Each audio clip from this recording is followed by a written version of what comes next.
All right, we're out here with Meadow.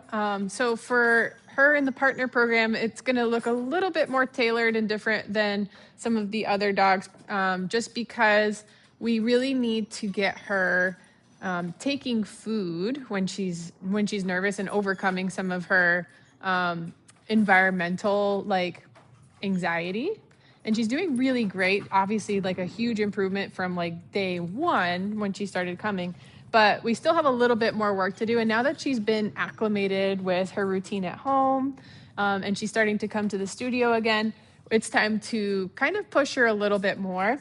So the very first thing that I'd have you start working on as much as possible is getting her to work for her meals. So instead of feeding her out of a bowl or feeding her inside her crate, if that's what we're doing, it would be very ideal to get her eating most of her calories out and about with you and making sure that she's taking food from you to build this cooperative working relationship. Good girl. So right now, she's doing a really good job at overcoming some of her anxiety to take food from me.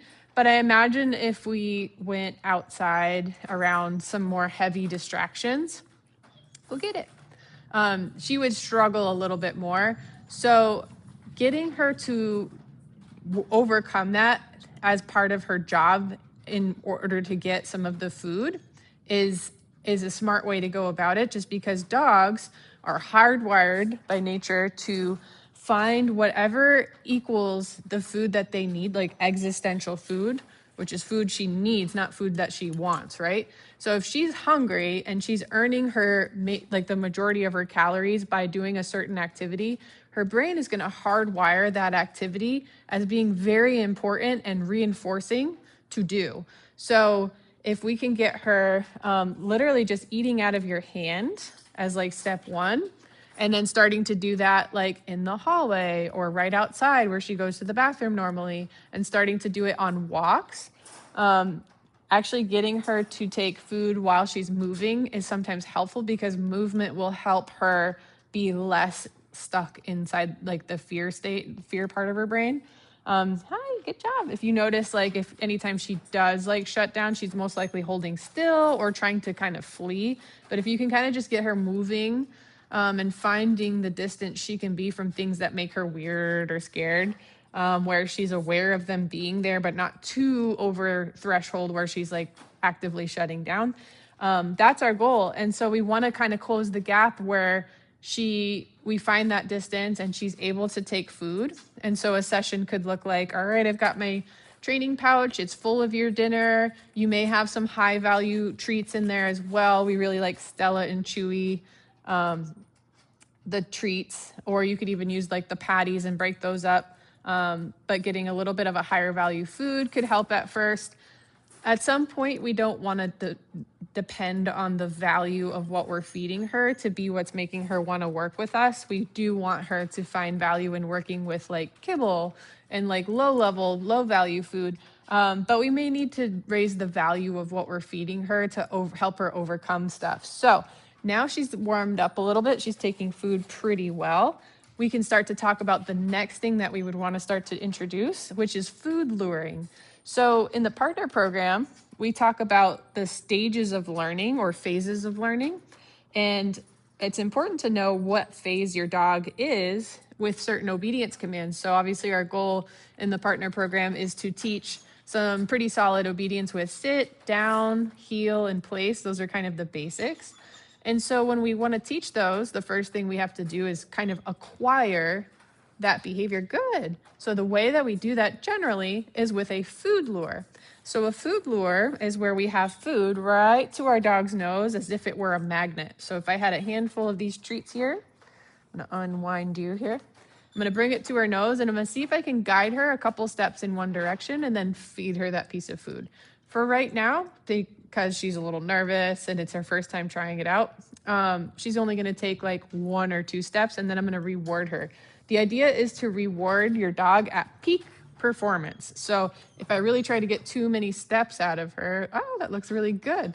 I'm going to accidentally reinforce like not a very motivating thing. So my goal is to see if I can get her following that food with her nose kind of touching my hand in several directions, several steps in any direction. So eventually that might be even in a circle. We want to start to teach her to follow it when we're lunging backwards, which would be hard for her right now probably, because that's a bit awkward where my body's kind of looming over her, right?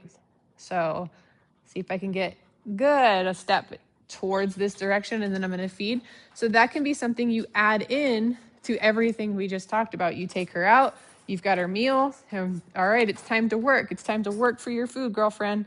If she completely shuts down and doesn't take food, I would kind of try to end the session and try again later. And ideally, you have time to work on it in like an hour or so, and not necessarily feed her meal like, oh man, that didn't work, and we go inside and you eat your dinner. Ideally it goes, oh, that didn't work, let's try again later when you're potentially more hungry. So if possible, that's how I'd like to structure some of her routine with training. So I'm just gonna see if I can get another little couple steps. Good. I want to feed her at like peak motivation, which is in slow motion for her right now. But eventually we really want that dog driving into our hands so we can lure them in any direction, so that we can acquire sit, down, heel, in place. So for the sit position, and she probably already knows sit, I imagine, we're tipping the dog's head towards the ceiling with that food lure, and she's kind of nibbling. I might even ask her sit to see if she knows it. Sit. Nothing today. Doesn't mean she doesn't necessarily know it at home, which is why you'll hear me say in this program that dogs are not very good at generalizing, which is why generalization is a whole phase in learning phases. So once we acquire the behavior, we then have to generalize it, because dogs aren't very good at that. They see and think in pictures. And so what sit means to her might be something where this is something I do in the living room when you're standing right in front of me. But if we ask her in a different environment, or we ask her from further away, or we ask her even using a different type of food, it might not mean the same thing to her. So we have to practice it in lots of different scenarios. So anyway, I'm using a food lure to tilt her nose up towards the ceiling. And I'm letting her kind of nibble little pieces. The longer her neck is in that position, the more likely she's going to fall into that sitting position to make herself more comfortable. Yep. Hello. So for this part of your homework, you can do it inside. I wouldn't try to practice this outside yet until she gets more confident in it. Usually when we're trying to capture behaviors, we want to do it in like a fishbowl environment where things aren't really going on. In her case, we're going to introduce like just taking food from us in a slightly more distracting environment. Because I imagine she does that at home really well. So if she's not, that's actually where we would want to start. So making sure she can take handfuls of her meal from you until it's all done, and then taking that outside. So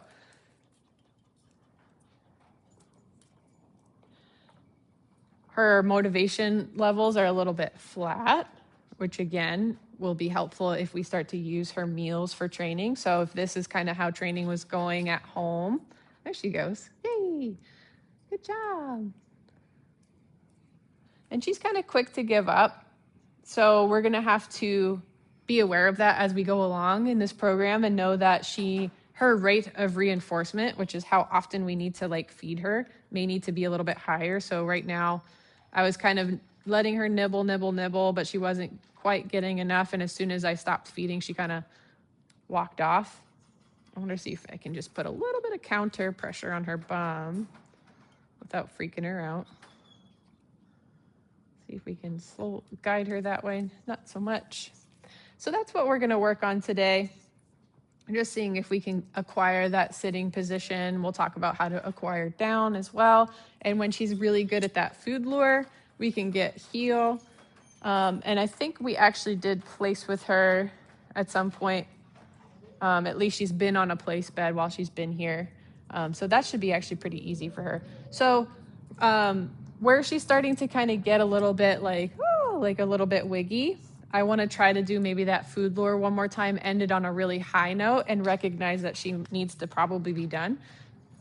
So her training sessions are going to, good girl, yay! They're going to be small but frequent. So another dog in this program, their training session might look completely different, and absolutely will look completely different. For her, she needs short sessions sprinkled in throughout the day, ideally. And we want to make sure that we're ending at like peak motivation and not when she's already starting to shut down. That can inadvertently teach the dog that, hey, like if I feel like this is all too much, I can just kind of start acting squirrely or wiggy, and that kind of just makes everything stop and go away. Ideally, what I'd want to do if she was feeling overwhelmed is kind of get her calm and settled for a hot second before we go, okay, now let's be done. So those are just some helpful tips for week 1 and just moving forward, what we need to do with her to get her really, really successful in this program, but she's doing really great. Good job, Maddie. Good job, Meds.